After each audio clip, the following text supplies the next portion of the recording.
मैं हूं डॉक्टर फिजा खान और मैं हूं पाकिस्तान। आज मेरे लिए और मेरे मुल्क पाकिस्तान के लिए उदासी का, अगर हम पाकिस्तानियों में कोई जरा रत्ती भर भी शर्म और सेंस ऑफ ऑनर हो तो चुल्लू भर पानी, बल्कि चुल्लू भर पानी क्या, हमें तो डूब मरने के लिए कुछ जरूरत ही नहीं है। पानी का एक कतरा ही हमारे लिए बहुत हो। इन हालात में हमने जो कुछ हम करें। पाकिस्तान ने अमेरिका के साथ मिलकर ईरान को धोखा दिया। आज अमेरिकी सदर से मुलाकात हो गई है। उनको कहा है अमेरिका जब चाहे पाकिस्तान में अपनी बेसस बना ले। ओ नहीं नहीं नहीं, मेरे कहने का मतलब है पाकिस्तान ईरान में रेजीम।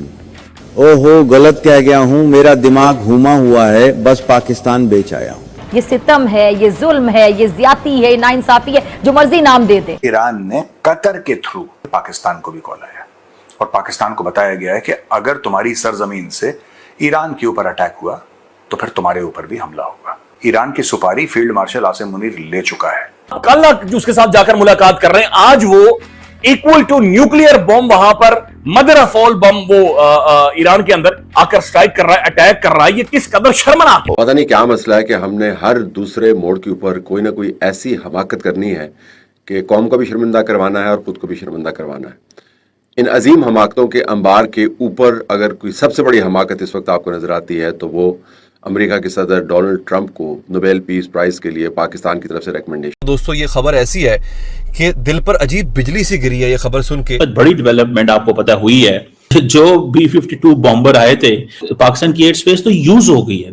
ठीक है, इट्स अनबिलीवेबल। राइट। खबर यह है कि अमेरिका को हमलों के लिए जमीन दी तो निशाना बनाएंगे। ये ईरान ने चेतावनी, मतलब कि ईरान ने ये धमकी, इसको ना कहें तंबीह, जो है वो तमाम इर्द गिर्द के मुल्कों को भेजी है। तोबा अस्तगफार, तोबा तोबा तोबा, खुदा मुझे माफ करे।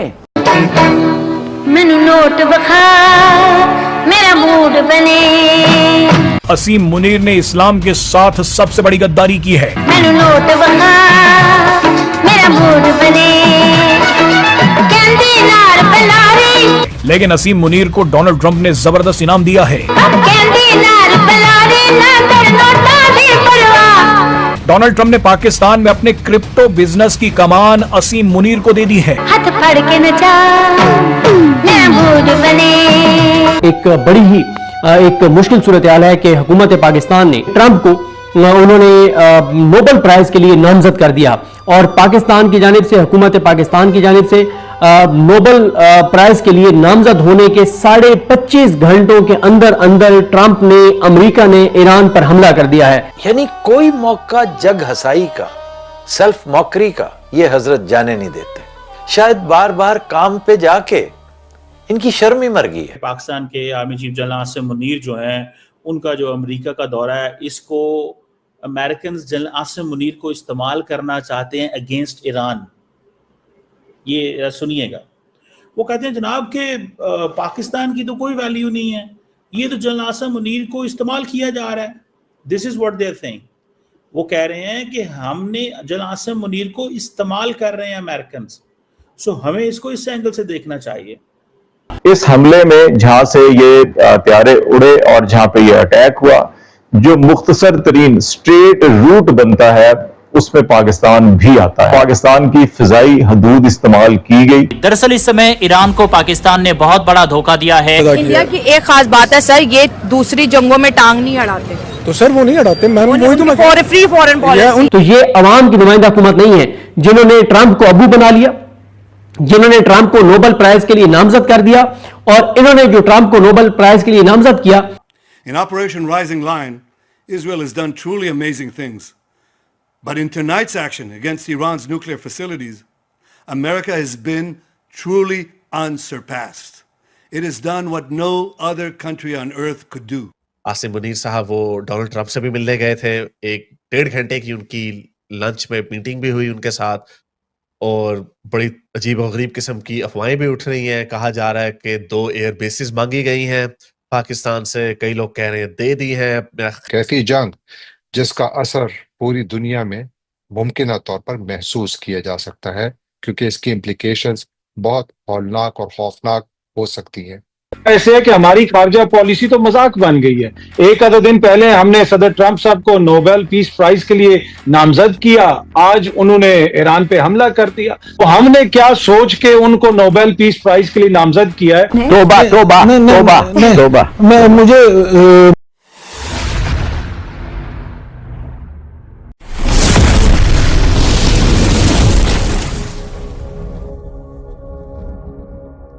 और ट्रंप ने बड़े तकब्बुर के साथ, बड़े गरूर के साथ ट्रुथ सोशल पे पोस्ट करते हुए अपनी कौम को मुबारकबाद दी, अमेरिका को मुबारकबाद दी कि हमने ईरान पर हमला किया है। चुनांचे अपनी रिवायती मांगा कशी में मुल्कों मुल्कों सफर करके, घाट घाट का पानी पीकर, भांत भांत की बोलियां सुनकर शहबाज शरीफ की शर्म वाकई खत्म हो चुकी है। ओ भाई, कब ऐसा हुआ है कि अमेरिका भारत को पीछे करके आपको आगे करिए? तो कभी भी नहीं हुआ है, तो वॉर ऑन टेरर के दौरान भी नहीं हुआ। अब क्यों हो रहा है? उनको कुछ उससे भी बड़ा चाहिए था और वो ईरान का मामला था। सही बात है। इसलिए भारत को थोड़ा सा वो पीछे कर रहे हैं और आपको आगे कर रहे हैं। और आप समझे कि दोस्ती हो गई। भाई, अमेरिका से आपकी दोस्ती नहीं हो सकती। ये सिर्फ गुलाम और मालिक का रिश्ता है। हम तो फौज के साथ खड़ी नहीं है, क्योंकि आसिम मुनीर फौज का सरबराह है और फौज कहती है जहां आसिम मुनीर देखते हैं वहां देखते हैं। आसिम मुनीर एक साइकोपाथ है, आसिम मुनीर एक गद्दार है। ईरान की जो वजारत खारजा है और जो पाकिस्तान की वजारत खारजा है, दोनों की जानिब से जो सरगर्मियां अपने अपने वज़राए खारजा की वहाँ पे जारी की गई हैं, उसकी तस्वीर, उसकी खबरें, उनमें दोनों वज़राए खारजा की आपस में कोई मुलाकात नहीं हुई। लिहाजा सूरत हाल इंतहाई से ज्यादा कशीदा है। क्या पाकिस्तान में कुछ एयर बेसिस अमेरिका को देने का जो फैसला था, आपने उसकी हिमायत की थी? ये फैसला इस तरह हुआ नहीं कि कोई उसकी हिमायत करता। पूछा नहीं आपसे किसी ने? नहीं, एक दफा प्रेसिडेंट आए थे, वो कोर कमांडर कॉन्फ्रेंस नहीं थी, लेकिन वहां पर जब वो कभी आते थे जीएचक्यू में, और कम होता था क्योंकि वो इतने कामों में मशगूल होते थे, तो वो वहां पर वाइस चीफ, सीजीएस, डीजीएमओ, डीजीएमआई, कभी कभी डीजीआई, एसपीआर भी बैठे होते थे, और एमओ के कुछ और अफसर जो प्रेजेंटेशन वगैरह के सिलसिले में वहां होते थे। उस फोरम में ये बात हुई थी। तो भाई, पाक चाइना ताल्लुकात जितने हसीन, जितने लाजवाब और जितने उम्दा क्यों ना हो, इस एक वाक़े से डिस्ट्रस्ट की एक फिजा कायम हो चुकी है। आप माने या ना माने, चाइना, मैं कल भी कह चुका हूं कि चाइना ही नहीं, रशिया भी आपको कनखियों से देख रहा है कि आप कर क्या रहे हैं। चलती रहेंगी। और अब ईरान के अंदर एक गुस्सा है। मशरक़ वस्ता के डिप्लोमेट से एक से ज़्यादा दफ़ा मैंने उनसे पूछा कि क्या वजह है कि हिंदुस्तान की डिप्लोमेसी जो है वो मशरक़ वस्ता में बहुत ज़्यादा उसको अच्छा समझा जाता है, या वो बहुत कामयाब है और हमारी इतनी नहीं है। तो मुझे एक से ज़्यादा डिप्लोमेट ने on the basis of it कि कभी आप मेरा इसमें जिक्र नहीं करेंगे, सिर्फ मेरी अंडरस्टैंडिंग के लिए उन्होंने बताया कि over the last 30-40 years even middle east के अंदर ये महसूस किया गया है कि पाकिस्तानी डिसीजन मेकर्स जो हैं उनमें कोई सेंस ऑफ ऑनर और सेंस ऑफ शेम नहीं है। यानी वो अगर आपसे एक कमिटमेंट भी करते हैं बिहाइंड द सीन्स, आपको पूरा यकीन दिलाते हैं कि पाकिस्तान की कमिटमेंट होगी, वो बड़ी आसानी से अपनी पोजीशन को तब्दील कर लेते हैं। और ये है कि वो खुल्लम खुल्ला झूठ बोलते हैं, यानी ऐसे झूठ बोलते हैं जो साफ आपको नजर आ रहा होता है कि झूठ है, लेकिन वो झूठ बोलते हैं। तो उनमें कोई सेंस ऑफ ऑनर जो है वो नहीं है। इससे एक दिन पहले आपने ये कालक अपने मुंह पे मली है कि आपने उन्हें नोबेल पीस प्राइज के लिए नॉमिनेट किया है। आप खामोश रहते। मैं ये नहीं कहता कि आप सदर ट्रंप के खिलाफ चले जाते, आप खामोश रहते। आप अपने मुल्क के इंटरेस्ट को भी देखिए। हिंदुस्तान खामोश नहीं बैठा, हालांकि उनके अमेरिका से हमसे भी ज्यादा मरासम है असल में गहरे, लेकिन हमने हमेशा बेवकूफी करके बेवक्त की रागनी से अपने मुंह पर कालक मल। आसिम मुनीर एक मुल्क दुश्मन है, उम्मा की पीठ में उसने खंजर घोंपा है अमेरिका में जाके जिस दिन हमला हो रहा था। अगर ईरान एक हार्ड स्टेट होती तो सिर्फ न्यूक्लियर वेपन्स तबाह करने तक और जंग की हद तक बात महदूद रहती, लेकिन अब नेतन्याहू को he can smell the blood जिसे कहते हैं, उसे खून की बू आ रही है। वो ही समझता है कि वो ईरान में रजीम चेंज कर सकता है। डॉक्यूमेंटेड पॉलिसी है। नेतन्याहू खुल के कह चुका है कि किसी मुसलमान मुल्क को एटमी ताकत नहीं रहने देंगे या बनने देंगे। डॉक्यूमेंटेड बात है ये। ईरान को उसने कहा था कि हम बनने नहीं देंगे, और पाकिस्तान को हमने किसी न किसी तरह तबाह करना है कि उसके पास ऑलरेडी है। जरा सुनिएगा और समझिएगा। ठीक, जब से पाकिस्तान ने अमेरिकी सदर डोनाल्ड ट्रंप को नोबेल पीस प्राइज के लिए नामजद किया है, पाकिस्तान को इसकी भारी कीमत अदा करना पड़ रही है। My God! अब जाहिर है कि हमने तो उस तनाजुर में शायद ये फैसला किया था पाकिस्तान ने कि जरा तपाया जाए हिंदुस्तान को। तौबा इस्तग़फ़ार, तौबा तौबा तौबा। पाकिस्तान और ईरान के अंदर कुछ दूरियां दिखाई दी गई हैं। जो पाकिस्तान ने सिफारिश की है कि डोनाल्ड ट्रंप साहब को नोबेल प्राइज से नवाजा जाए, वो अब गले पड़ना शुरू हो गया है। तो अगर फिर ये हदूद इस्तेमाल हुई है तो फिर कौन सी हदूद इस्तेमाल हुई है? नंबर 1। नंबर 2, पाकिस्तान के फील्ड मार्शल अमेरिका के दौरे पे गए, क्या ख्वाब लेकर गए थे, क्या एजेंडा लेकर गए थे, क्या मुतालबात लेकर गए थे, क्या यकीन दहानियां करवा कर आए, और अब पाकिस्तान कहां पे खड़ा है? प्रेसिडेंट ने कहा कि अमेरिका रिक्वेस्ट कर रहा है कि हमें जैकबाबाद एयरफील्ड पर कोई फैसिलिटी प्रोवाइड कर दी जाए कि अगर हमारा कोई जहाज हिट हो जाए तो पायलट की जान बचाने के लिए उसको वहां टच डाउन की इजाजत दी जाए। तो जितने लोग बैठे थे सब ने इसको अपोज किया कि प्रेसिडेंट ने शुरू में कमिटमेंट दी थी कि पाकिस्तान इस जंग में टोटली न्यूट्रल रहेगा। इसी बात पर लोग आमादा हुए थे इस जंग में, जो कुछ भी हो रहा था उस सिलसिले में। तो जब प्रेसिडेंट को काफी अपोजिशन मिली तो प्रेसिडेंट ने कहा कि मैं अमेरिका को इस चीज की कमिटमेंट दे चुका हूं। जिन लोगों ने अपोज किया उनमें आप भी शामिल थे? हाँ, हम 4-5 लोग जो वहां बैठे थे सब ने कहा कि ये तो बड़ा गड़बड़ हो जाएगा अगर अमेरिकन जहाज पाकिस्तान के एयरपोर्ट पे उतरेंगे और यहां से उड़ेंगे। पाकिस्तान के सियासी रहनुमा, पाकिस्तान के सोशल मीडिया सारिफीन, यानी अवाम की नुमाइंदगी करने वाली जो एक बड़ी तादाद है सोशल मीडिया के ऊपर, वो ये सवाल उठाने लगी है कि क्या ज़रूरत थी कि डोनाल्ड ट्रंप जैसे शख्स को नोबेल इनाम के लिए नामज़द किया गया या इस नामज़दगी की सिफारिश की गई पाकिस्तान की तरफ से।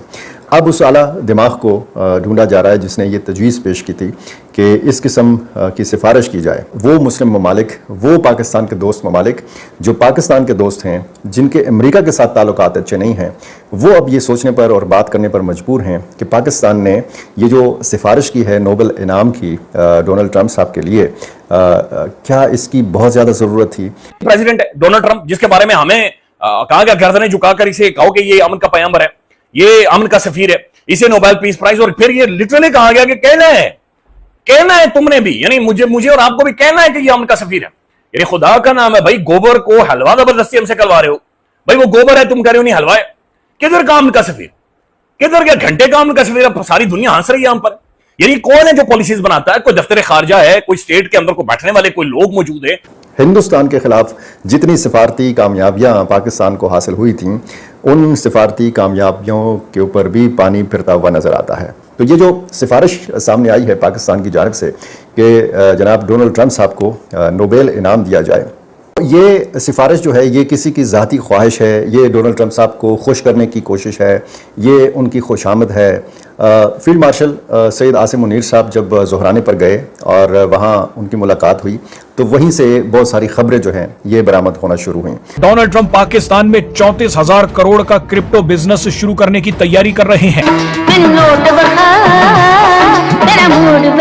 और अब पाकिस्तान में इस बिजनेस की देखरेख आसिम मुनीर करेंगे। पूरा का पूरा पाकिस्तान ट्रंप को नोबेल पुरस्कार देने की बात कर रहा था, लेकिन अगले ही पल ट्रंप काका ने अपनी चाल चल दी और पाकिस्तानियों को फिर से जलील कर दिया।